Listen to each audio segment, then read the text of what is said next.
শোনো বৌমা, আমার ছেলে কিন্তু তেল ঝাল মশলা বেশি খেতে পারে না।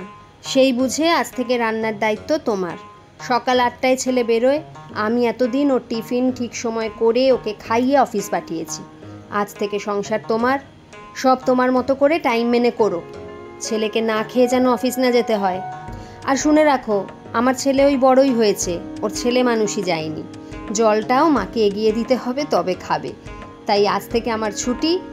ওর সময় মতো সব কিছু এগিয়ে দেওয়া, অফিস যাওয়ার সময় গেঞ্জি, জাঙ্গিয়া, ওয়ালেট, বেল্ট, রুমাল সব এক জায়গায় করে রাখবে, নইলেই রণমূর্তি মনে থাকে যেন।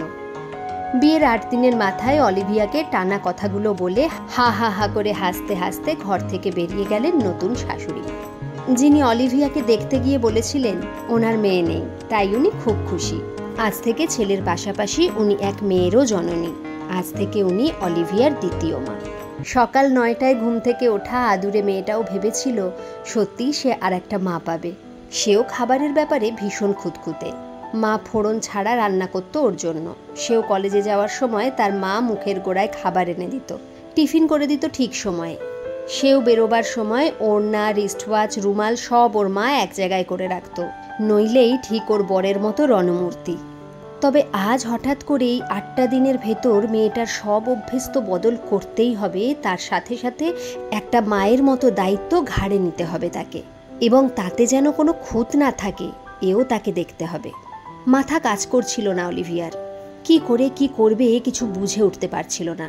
কাকে বলবে, কার থেকে পরামর্শ নেবে, কী বা বলবে, এসব ভাবতে ভাবতে সেই রাতে মাথা ভরা চিন্তা নিয়ে ঘড়িতে ভোর 5টায় অ্যালার্ম দিয়ে বালিশে মাথা রাখল অলিভিয়া।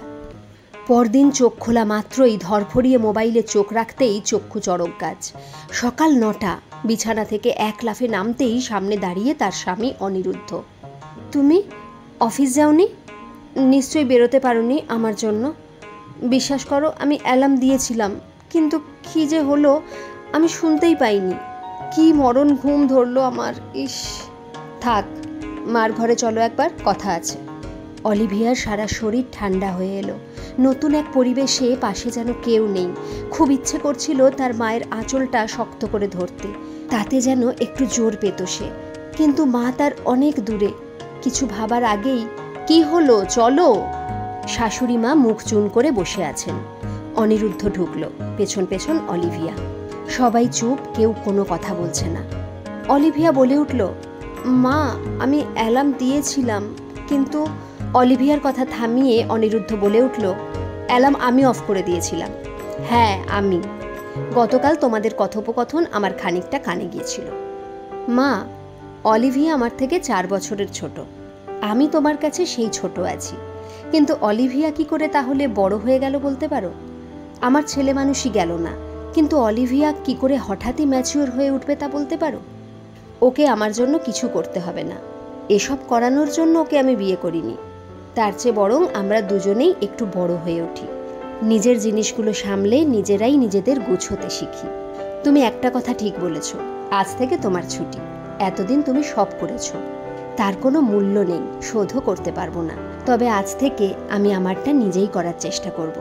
2 দিন পাউরুটি পুড়বে, 3 দিনের দিন ঠিক পারবো। অলিভিয়া চাইলে নিজে থেকেই আমার জন্য যতটুকু চাইবে করবে, আমিও তাই। ইচ্ছে হলে কোনোদিন ওকে জুস বানিয়ে খাওয়াবো, সেটা আমার ইচ্ছেতে। তবে কারোর ওপর দায়িত্বের বোঝা চাপিয়ে দেওয়া কখনোই উচিত নয় মা। চিরকাল চিরটা দিন তো উচিত শিক্ষাই দিয়ে এসেছো মা, তবে আজ কেন ভুল হবে? তোমার কাছে বড় না হওয়া ছেলেটার স্ত্রীও তার মায়ের সেই ছোট্ট মেয়ে, তাকেও বড় হবার সময় দাও, আমাকেও সুযোগ দাও। আমরাও এভাবে ধীরে ধীরে দায়িত্ববান হয়ে উঠি, একসাথে, একইভাবে। অবাক পলকে স্বামীর দিকে তাকিয়ে রইল অলিভিয়া। 2 চোখ দিয়ে অনবরত অশ্রু বইতে লাগলো, অবশ্যই আনন্দাশ্রু।